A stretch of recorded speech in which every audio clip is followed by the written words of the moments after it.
यूं तो पाकिस्तान के अंदर बहुत सारी ऐसी सियासी खवातीन इससे पहले भी गुजरी हैं जिनको सजाएं हुई हैं, लेकिन डॉक्टर यास्मीन राशिद जिनका ताल्लुक पाकिस्तान तहरीक इंसाफ से है, 9 मई के बाद अब तक वो कैद बंद की सौबतें बर्दाश्त कर रही हैं। डॉक्टर यास्मीन राशिद इस वक्त आज जो सजाएं सुनाई गई हैं उनमें उनको एक बार फिर 10 साल कैद की सजा सुनाई गई है, जबकि शाह महमूद कुरैशी को बरी कर दिया गया है। जब वो 9 मई के केसेस हैं जिनके ऊपर पाकिस्तान तहरीक इंसाफ के सेनेटर एजाज चौधरी हैं, उमर सरफराज चीमा हैं और आलिया हमजा दीगर को सजाएं इससे पहले भी सुनाई गई हैं। लेकिन अगर हम आज स्पेसिफिकली डॉक्टर यास्मीन राशिद के करियर के ऊपर नज़र डालते हैं तो सबसे पहले हमें उनकी जो प्रोफेशनल ज़िंदगी है वो नज़र आती है। डॉक्टर यास्मीन राशिद ने किंग एडवर्ड मेडिकल कॉलेज से MBBS और बाद अज़ां उन्होंने बरतानिया से FRCOG वो किया और उसके बाद वो माहिर अमराज नस्वा के तौर पर अपना क्लिनिक भी चलाती रही और मुख्तलिफ जॉब्स भी करती रही हैं। 2010 में पाकिस्तान तहरीक इंसाफ में शमूलियत इख्तियार की, वो एक मुतहर्रक सियासी रहनुमा साबित हुई। उसके बाद खवातीन की जो विंग थी पाकिस्तान तहरीक इंसाफ की, उसकी सदारत भी उनके पास रही। 2013 में उन्होंने लाहौर के हल्का NA 120 से नवाज शरीफ के मुकाबले में इलेक्शन लड़ा और उसके बाद एक अपनी अलग से पहचान बनाई। बाद 2017 में उन्होंने एक बार फिर बेगम कलसूम नवाज के खिलाफ इलेक्शन लड़ा। वो पंजाब में बतौर वजीर सेहत भी काम कर चुकी हैं। 2018 में जब पाकिस्तान तहरीक इंसाफ की गवर्नमेंट बनी तो उसके बाद उनको वजारत सेहत की जिम्मेदारियां सौंपी गई और उन्होंने बहुत सारे ऐसे काम किए जिनकी वजह से पंजाब के अंदर सेहत कार्ड है, अस्पतालों की अपग्रेडेशन है, हेल्थ सिस्टम की बेहतरी और दीगर कई ऐसे इकदाम किए जो काबिल जिक्र हैं। अगर उनकी कैद के ऊपर बात करते हैं तो 9 मई 2023 के वाकयात के बाद डॉक्टर यास्मीन राशिद को दीगर कई PTI के रहनुमाओं समेत गिरफ्तार किया गया। उनके ऊपर इल्जाम लगाए गए कि उन्होंने जो जिना हाउस है, core commander house Gujranwala sorry Lahore, वहाँ पे जो हमला हुआ उसके अंदर डॉक्टर यास्मीन राशिद का भी अमल दखल रहा है और उन्होंने जो अवाम थी उसको प्रोवोक किया, उनके अंदर इश्तियाल पैदा किया और उन्होंने अवाम ने वहाँ पे हमला किया। डॉक्टर यास्मीन राशिद न सिर्फ सियासतदान बल्कि एक दर्दमंद डॉक्टर, माशरती खिदमत गुजार भी हैं। कैद के दौरान उनके हौसले, जमहूरियत के लिए कुर्बानी, खवातीन के हकूक़ के लिए आवाज़ बुलंद करना उनका एक मिसाली शख्सियत बनाता है। अगर हम ये बात करें कि वो वाहिद खातून हैं क्या जिन्होंने इतनी लंबी सज़ा काटी है, तो जी नहीं, ऐसा नहीं है। इससे कबल बेगम नुसरत भट्टू, उन्होंने जनरल जुल्फ़िकार अली भुट्टो की अहली हैं, जनरल ज़ियाउल हक के मार्शल लॉ के दौरान मुतअद्दिद बार उनको नज़रबंद भी किया गया। उसके बाद बेनज़ीर भुट्टो पाकिस्तान की पहली खातून वज़ीर आज़म थी। उनको भी ज़िया के दौर में, जनरल ज़िया के दौर में उनको कैद और नज़रबंद किया गया। वो एक तवील अरसे तक उन्होंने जलावतनी भी खुद साख्ता कह सकते हैं वो उन्होंने भुगती।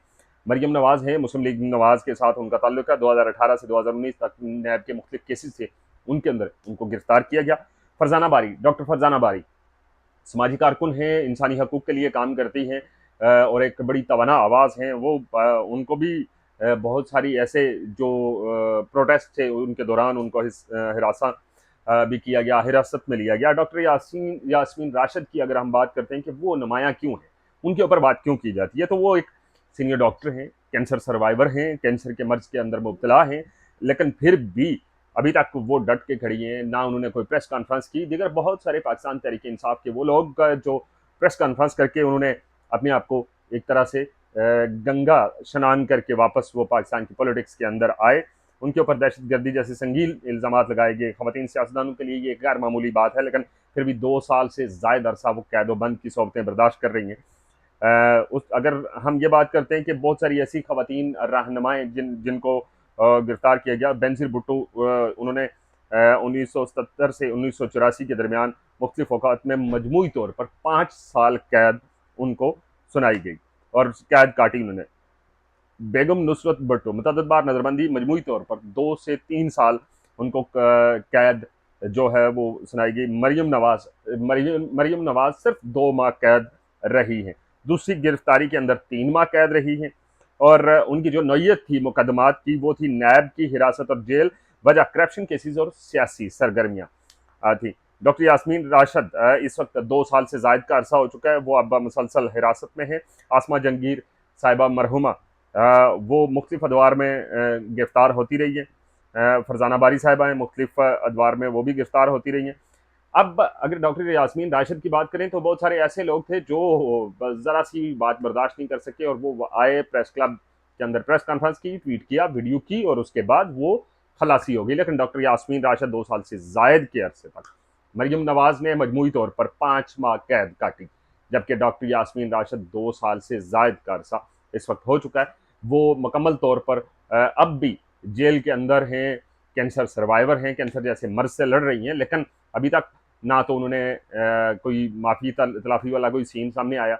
बहरहाल एक उम्मीद जो सामने आ रही है डॉक्टर यास्मीन राशिद के हवाले से कि शायद उनको इंसानी हकूक़ की बुनियाद पे शायद इंसानी हमदर्दी की बुनियाद पे उनको रिलीज़ किया जाए, क्योंकि कैंसर से भी लड़ रही हैं और साथ में केसेस भी भुगत रही हैं। जज्बे जवान है उनके।